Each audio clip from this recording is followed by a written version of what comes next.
ಒಂದನೊಂದು ಕಾಲದಲ್ಲಿ ದೋಕಾಪುರ್ ಎಂಬ ಪುಟ್ಟ ಗ್ರಾಮದಲ್ಲಿ ಅಮಿತ್ ಹಾಗೂ ಅವನ ಹೆಂಡತಿ ಶಿಲ್ಪ ಇಬ್ಬರು ವಾಸಿಸುತ್ತಿದ್ದರು. ಅವರಿಗೆ ಒಬ್ಬಳು ಮಗಳು ಇದ್ದಳು. ಅವಳ ಹೆಸರು ಸಾಕ್ಷಿ.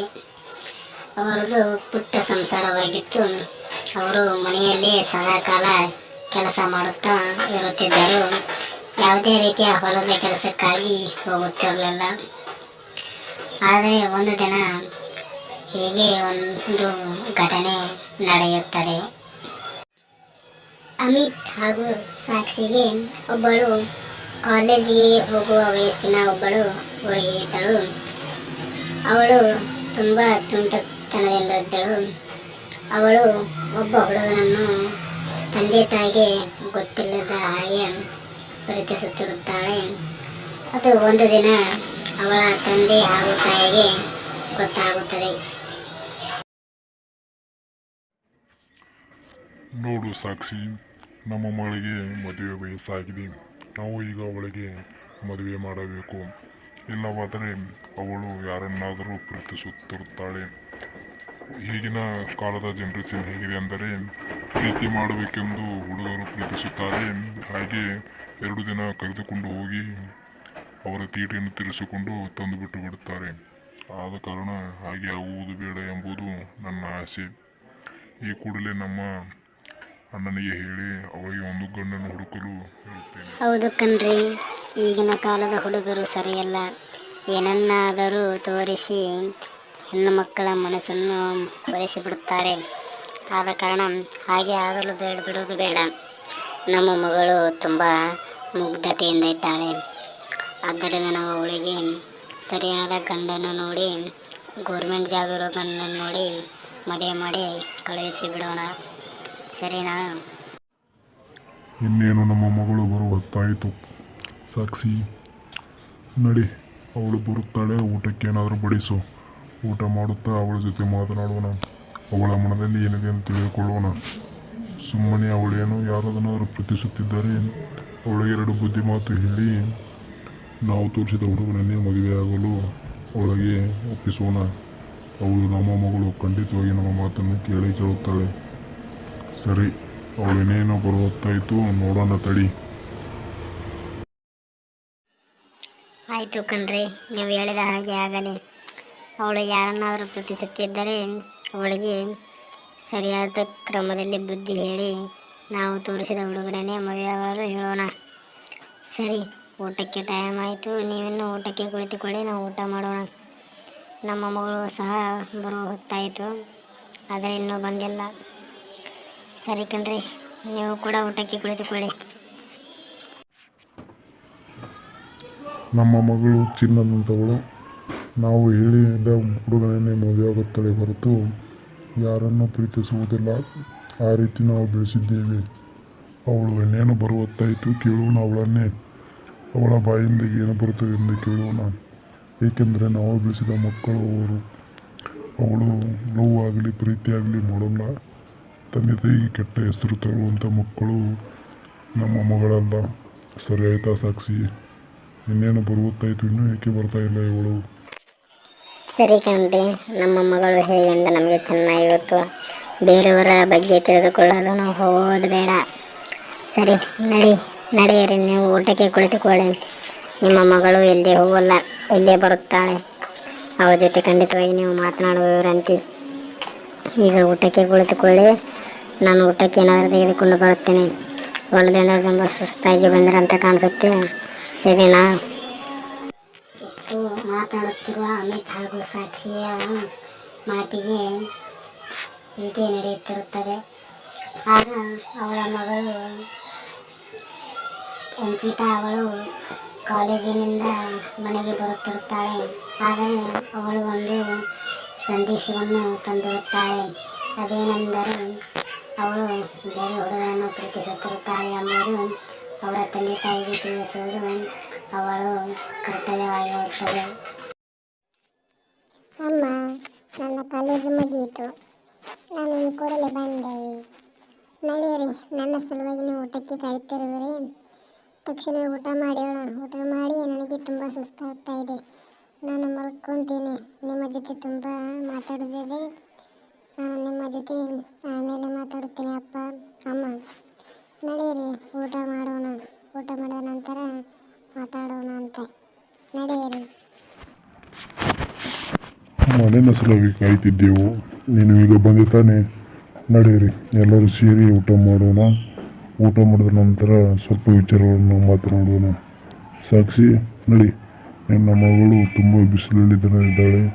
ಅವಳಿಗೆ ಒಂದು ಸ್ವಲ್ಪ ಪಾನಕ ಆಗಲಿ, ಯಾವುದಾದ್ರೂ ತಂಪಾದ ಕೂಲ್ ಡ್ರಿಂಕ್ಸ್ ಅನ್ನು ಕೊಡು, ಸರಿನಾ? ಸಾಕ್ಷಿ, ನನಗೆ ಹೇಳ್ತಾ ಇರೋದು ಏನಾಯಿತು? ಸ್ಕೂಲ್ಗೆ ಹೋಗುವ. ಮಗಳೇ ಹಾಗೂ ಯಜಮಾನ್ರೆ, ನಡೆಯಿರಿ. ನೀವು ಕೈಕಾಲು ಮರ ತೆಗೆದುಕೊಂಡು ಬನ್ನಿ. ಅಷ್ಟರೊತ್ತಿಗೆ ನಾನು ಊಟ ರೆಡಿ ಮಾಡುತ್ತೇನೆ. ಎಲ್ಲರೂ ಸೇರಿ ಊಟವನ್ನು ಸವಿಯೋಣ. ನಡೆಯಿರಿ, ಕೈಕಾಲು ಮರ ತೆಗೆದುಕೊಂಡು ಬನ್ನಿ. ನಾನು ಊಟಕ್ಕೆ ಬಳಸುತ್ತೇನೆ. ಮಗ, ನೀನು ಕಾಲೇಜಿನಿಂದ ತುಂಬ ಬೇಜಾರಾಗಿರು. ನಿನಗೆ ಇವತ್ತು ನಿನ್ನ ಫೇವ್ರೇಟ್ ಪಲ್ಯ ಮಾಡಿರುವೆ. ನಡಿ, ಈ ಕೂಡಲೇ ಊಟ ಮಾಡಲು. ಎಲ್ಲರೂ ಇಷ್ಟು ಮಾತನಾಡಿ ಎಲ್ಲರೂ ಊಟ ಮಾಡಿ ಮಲಗಿಕೊಳ್ಳುತ್ತಾರೆ. ಬೆಳಿಗ್ಗೆ ಆಗುತ್ತದೆ. ಬೆಳಿಗ್ಗೆ ಆಗುವಷ್ಟರಲ್ಲಿ ಸಾಕ್ಷಿಯ ಮಗಳ ಬಾಯ್ ಫ್ರೆಂಡ್ನಿಂದ 3 ಮಿಸ್ ಕಾಲ್ ಆಗಿರುತ್ತದೆ.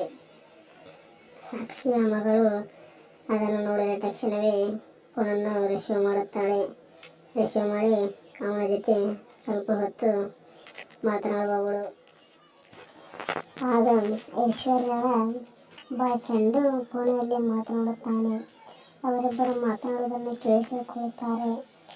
ಅವರಿಬ್ಬರು ಸ್ವಲ್ಪ ಹೊತ್ತು ಮಾತನಾಡಿದ ನಂತರ ಆಗ ಅವಳು ನಿರ್ಧರಿಸುತ್ತಾಳೆ, ಇಷ್ಟು ಮಿಸ್ಸಾಲಾದರೂ ನನಗೆ ಎತ್ತಿಲ್ಲ, ಇವನು ಸಿಟ್ಟು ಮಾಡಿಕೊಂಡಿರುತ್ತಾನೆ ಎಂಬುದು ಅವಳಿಗೆ ಅರಿವಾಗುತ್ತದೆ.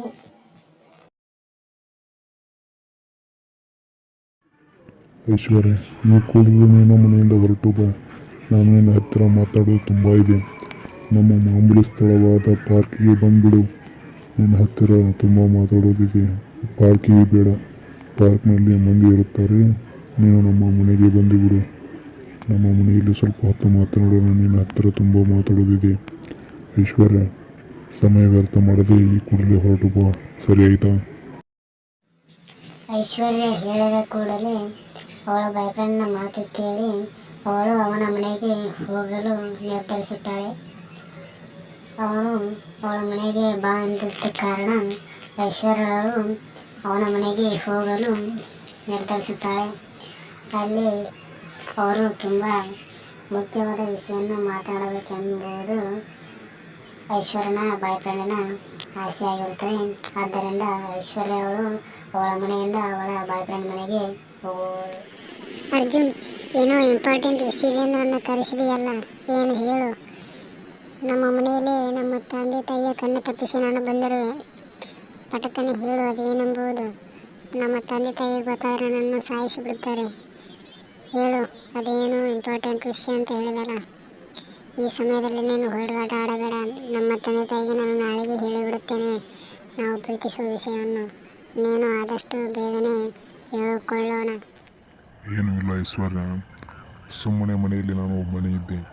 ಆದ ಕಾರಣ ನಿನ್ನ ಜೊತೆ ಸ್ವಲ್ಪ ರೊಮ್ಯಾನ್ಸ್ ಮಾಡಬೇಕೆನಿಸಿತು. ಅದಕ್ಕಾಗಿ ನಾನು ನಿನ್ನನ್ನು ಕರೆದಿದ್ದೇನೆ.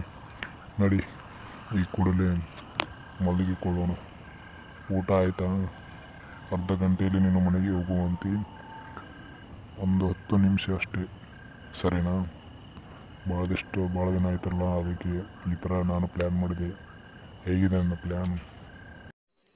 ಅರ್ಜುನ್, ಈ ಕೂಡಲೇ ಬೇಡ. ನಮ್ಮ ಮನೆಯಲ್ಲಿ ನನ್ನ ಮೇಲೆ ಆಗೋಕ್ಕೆ ಡೌಟ್ ಬಂದಿದೆ. ಆದ ಕಾರಣ ಇನ್ನಷ್ಟು ದಿವಸ ಹೋಗಲಿ, ನಾನೇ ಬರುತ್ತೇನೆ. ಈಗ ನನ್ನನ್ನು ಬಿಡು, ನಾನು ಹೋಗುತ್ತೇನೆ ಮನೆಗೆ. ಏನೋ ಅರ್ಜೆಂಟ್ ಕೆಲಸ ಇದ್ದರೆ ನಾನು ಬಂದಿದ್ದೆ. ಸುಮ್ಮನೆ ನನ್ನನ್ನು ಕಾಡಬೇಡ, ದಯವಿಟ್ಟು ಅರ್ಥ ಮಾಡ್ಕೊ. ಇನ್ಯಾವತ್ತಾದರೂ ನಿನ್ನ ಜೊತೆ ಮಲಗುತ್ತೇನೆ. ಈಗ ನನಗೆ ತುಂಬ ಭಯವಾಗುತ್ತಿದೆ. ನನ್ನ ತಂದೆ ಬೇರೆ ನನ್ನ ಮೇಲೆ ತುಂಬ ಸಂಶಯ ಪಡುತ್ತಿದ್ದಾರೆ. ದಯವಿಟ್ಟು ಹೋಗಲು ಬಿಡು ನನ್ನನ್ನು. ಸರಿ ಬಿಡು ಐಶ್ವರ್ಯ, ನೀನು ಬೇಡ ಅಂದರೆ ನಾನು ಖಂಡಿತವಾಗಿ ನಿನಗೆ ಬರುವಂತ ಮಾಡುವುದಿಲ್ಲ. ಸರಿ, ನೆಕ್ಸ್ಟ್ ಟೈಮ್ ಸಿಕ್ಕಾಗ ನನಗೆ ಪಕ್ಕ ನನ್ನ ಜೊತೆ ಮಲಗಬೇಕು ನೀನು, ಸರಿನಾ? ಈಗ ಮನೆಗೆ ಹೋಗು. ನಿನ್ನ ತಂದೆ ನಿನ್ನ ಸಲುವಾಗಿ ವೇಟ್ ಮಾಡ್ತಿರ್ತಾರೆ. ಆನಂತರ ನನಗೆ ಕಾಲ್ ಮಾಡುತ್ತೇನೆ. ಕಾಲ್ ಮಾಡಿದ ತಕ್ಷಣ ಪಿಕ್ ಮಾಡು, ಸರಿನಾ? ಮನೆಗೆ ಹೋದ ಮೇಲೆ ನಿನ್ನ ತಂದೆಗೆ ನಂಬುವುದು ನನಗೆ ಸರಿಯಾಗಿ ಮಾಹಿತಿ ತಿಳಿಸು, ಸರಿನಾ? ಈಗ ಹೊರಟು ಹೋಗು ನೀನು. ಬಾಯ್.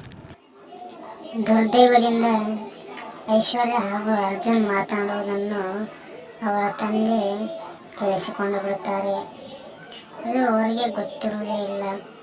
ತದನಂತರ ಅಮಿತ್ನ ಮಗಳು ಐಶ್ವರ್ಯ ಅವಳ ತಂದೆ ನೋಡುತ್ತಿರುವುದನ್ನು ಕಂಡು ತುಂಬ ಭಯಭೀತಳಾಗುತ್ತಾಳೆ. ಇದನ್ನು ನೋಡಿದ ಎಲ್ಲ ಕೇಳಿಸಿಕೊಂಡ ನಂತರವೂ ಅಮಿತ್ ಸುಮ್ಮನೆ ನಿಂತಿರುತ್ತಾರೆ. ಮುಂದೆ ಅವರಿಗೆ ಗ್ರಾಚಾರ ಕಾದಿರುತ್ತದೆ.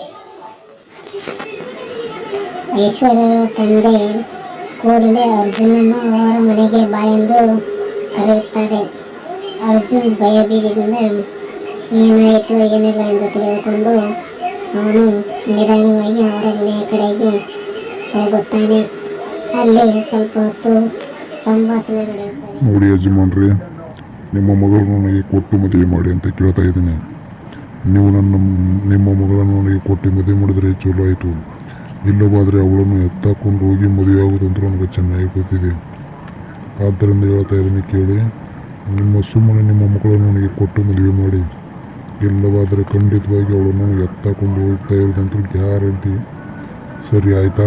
ನೋಡಿ. ಇಷ್ಟು ಮಾತಾಡಿ ಕೂಡಲೇ ಅಲ್ಲಿಂದ ಅವನು ಹೊರಟು ಹೋಗುತ್ತಾನೆ. ಇದನ್ನು ಕೇಳಿದ ಐಶ್ವರ್ಯ ಅವರ ತಂದೆ ತಾಯಿಗೆ ತುಂಬ ಚಿಂತೆಯಾಗಿ ಬಿಡುತ್ತದೆ. ಎಲ್ಲಿ ನನ್ನ ಮಗಳು ಹಾಳಾಗುತ್ತಾಳೆ ಎಂಬುದು ಅವರ ಮನದಲ್ಲಿ ಕಾಯುತ್ತದೆ. ಹುಡುಗ ಹೇಗಿದ್ದಾನೆ, ಏನಾದರೂ ಜಾಬ್ ಮಾಡ್ತಾ ಇದ್ದಾನೆ ಇಲ್ವಾ ಎಂದು ತಿಳಿದುಕೊಳ್ಳಲು ಆಜುಬಾಜನ್ನು ಕೇಳುತ್ತಾರೆ. ನಂತರ ಸ್ವಲ್ಪ ಸಂಭಾಷಣೆ ಆದ ನಂತರ ಅವಳನ್ನು ಕೊಡುವುದು ಬಿಡುವುದು ಎಂಬುದು ಯೋಚಿಸುತ್ತಾರೆ. ನಿನ್ನ ಸಂತೋಷವೇ ನಮ್ಮ ಸಂತೋಷ. ಆದ ಕಾರಣ ಈ ಹುಡುಗನು ಏನು ಮಾಡುತ್ತೇನೆ, ಇವನ ತಂದೆ ತಾಯಿ ಏನು ಎಂಬುದು ನಮಗೆ ತಿಳಿಸು. ನಾವು ಖಂಡಿತವಾಗಿ ನಿನ್ನ ಮದುವೆನ ಜೊತೆಯಿಂದ ಮಾಡುತ್ತೇವೆ. ಆದರೆ ನೋಡಮ್ಮ, ನೀನು ಆಯ್ಕೆ ಪಟ್ಟ ಹಾಗೆ, ನಿನ್ನ ಇಷ್ಟಪಟ್ಟ ಹಾಗೆ ನಿನ್ನ ಮದುವೆನ ನಾವು ಮಾಡುತ್ತೇವೆ. ಆದರೆ ಹುಡುಗ ಹೇಗಿದ್ದಾನೆ ಎಂಬುದು ನಮಗೆ ಇನ್ನೂ ಗೊತ್ತಿಲ್ಲ. ಆದ್ದರಿಂದ ನೀನು ಸ್ವಲ್ಪ ಅವನ ಬಗ್ಗೆ ಚೆನ್ನಾಗಿ ತಿಳಿದುಕೋ. ತದನಂತರ ಮದುವೆ ಮಾಡಲು ನಾವು ಸಿದ್ಧರಾಗುತ್ತೇವೆ, ಸರಿನಾ? ನೋಡಮ್ಮ ಐಶ್ವರ್ಯ, ನಮ್ಮ ಮನೆಗೆ ಮುದ್ದಾಗಿರೋ ಮಗಳಂದರೆ ನೀನು. ನಿನ್ನ ಬಿಟ್ಟರೆ ನಮಗೆ ಅಣ್ಣನೂ ಕೂಡ ನಮಗೆ ತಮ್ಮನೂ ಯಾರೂ ಇಲ್ಲ, ಸರಿನಾ? ನಮಗೆ ಮಗಳಂತನೇ ಇರೋದು ನೀನು, ಮಗನಂತನೇ ಇರೋದು ನೀನು. ಆದ ಕಾರಣ ನಿನ್ನ ಸಂತೋಷವೇ ನನ್ನ ಸಂತೋಷ. ಆದ ಕಾರಣ ಹುಡುಗನ ಬಗ್ಗೆ ಚೆನ್ನಾಗಿ ತಿಳಿದುಕೋ. ನೀನು ಹೂ ಅಂದರೆ ನಿನ್ನ ಮದುವೆ ನಾವು ಖಂಡಿತವಾಗಿ ಅವನ ಜೊತೆ ಮಾಡುತ್ತೇವೆ, ಸರಿನಾ? ನಾವು ಇನ್ನೊಮ್ಮೆ ಹೇಳುತ್ತೇವೆ, ಹುಡುಗ ಹೇಗಿದ್ದಾನೆ ಇತ್ತು ನೋಡಿಕೋ ಸರಿಯಾಗಿ. ಅಮ್ಮ, ಅವನು ನಿಮಗಿಂತ ಒಳ್ಳೆಯವನಮ್ಮ. ಅವನು ಗೌರ್ಮೆಂಟ್ ಜಾಬ್ ಮಾಡ್ತಾನೆ. ನನ್ನನ್ನು ತುಂಬ ಚೆನ್ನಾಗಿ ನೋಡ್ಕೊಳ್ತಾನೆ ಅಮ್ಮ. ಅವನಿಗೆ ತಂದೆ ತಾಯಿ ಯಾರೂ ಇಲ್ಲ. ಅವನು ಒಬ್ಬನೇ ಮಗ, ಅವನು ಒಬ್ಬನೇ ಇರುತ್ತಾನೆ. ಆದ ಕಾರಣ ನನ್ನನ್ನು ತುಂಬ ಇಷ್ಟಪಡುತ್ತೇನೆ. ನನ್ನಲ್ಲಿ ಅವರ ತಾಯಿಯನ್ನು ಕಂಡಿದ್ದಾನೆ, ಅವರ ತಂದೆಯೂ ನನ್ನಲ್ಲೇ ಕಾಣುತ್ತಾನೆ. ಆದ ಕಾರಣ ನಾನು ಅವನ ಜೊತೆ ಮದುವೆ ಕೊಡಿ ಅಮ್ಮ. ನಿಮಗೆ ನಾನು ಇನ್ನು ಮುಂದೆ ಏನೇನು ಕೇಳಲ್ಲಮ್ಮ. ದಯವಿಟ್ಟು ಅಮ್ಮ ಇದೊಂದು ಸಾರಿ ನಡೆಸ್ಕೊಡಿ ಅಮ್ಮ. ಅಪ್ಪ ಅಮ್ಮ, ಸರಿ ಇದೊಂದು ಸಾರಿ ನಡೆಸ್ಕೊಡಿ ಅಪ್ಪ. ನನ್ನನ್ನು ತುಂಬ ಇಷ್ಟಪಡ್ತಿದ್ದೀನಪ್ಪ. ಅವರಂದರೆ ನನಗೆ ತುಂಬ ಇಷ್ಟ. ದಯವಿಟ್ಟು ಇದೊಂದು ಸಾರಿ ನನಗೆ ಮದುವೆ ಮಾಡಿಕೊಡಿ ಅಪ್ಪ. ನಾನು ಚೆನ್ನಾಗಿರೋದು ತಾನೇ ನಿಮ್ಮ ಆಸೆ. ನಾನು ಖಂಡಿತವಾಗಿ ಚೆನ್ನಾಗಿರುತ್ತೇನೆ. ದಯವಿಟ್ಟು ಅವನ ಜೊತೆ ನನ್ನ ಮದುವೆ ಮಾಡಿಕೊಡಿ ಅಪ್ಪ. ಎಷ್ಟು ಮಾತ್ರ ಹೇಳಬಲ್ಲೆ ಅಪ್ಪ. ಇಲ್ಲವಾದ್ರೆ ನಾನು ಜೀವಂತವಾಗಿ ಬದುಕೊಳ್ಳಪ್ಪ, ಸರಿನಾ? ಐಶ್ವರ್ಯವರ ತಂದೆ ತಾಯಿ ಅರ್ಜುನ ಜೊತೆ ಅವಳ ಮದುವೆಯನ್ನು ವಿಜೃಂಭಣೆಯಿಂದ ಮಾಡಿಕೊಡುತ್ತಾರೆ.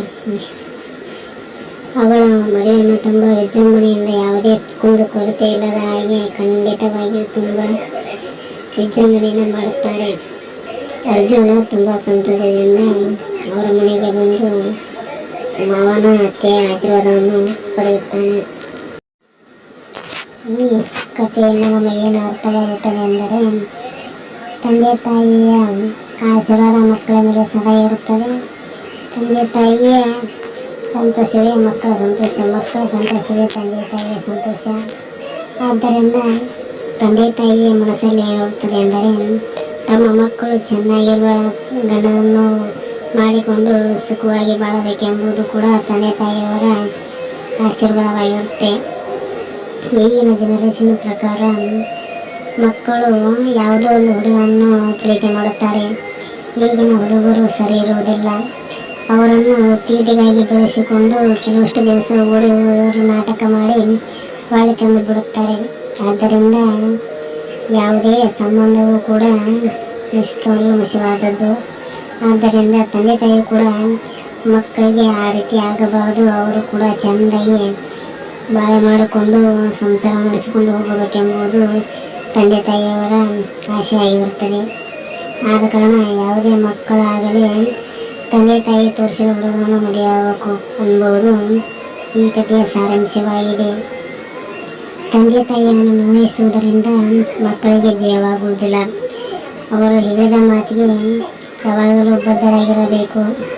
ಅವರಿಗೆ ನಿರಾಕರಿಸಬಾರದು ಎಂಬುದು ಈ ಕಥೆಯ ಸಾರಾಂಶವಾಗಿದೆ.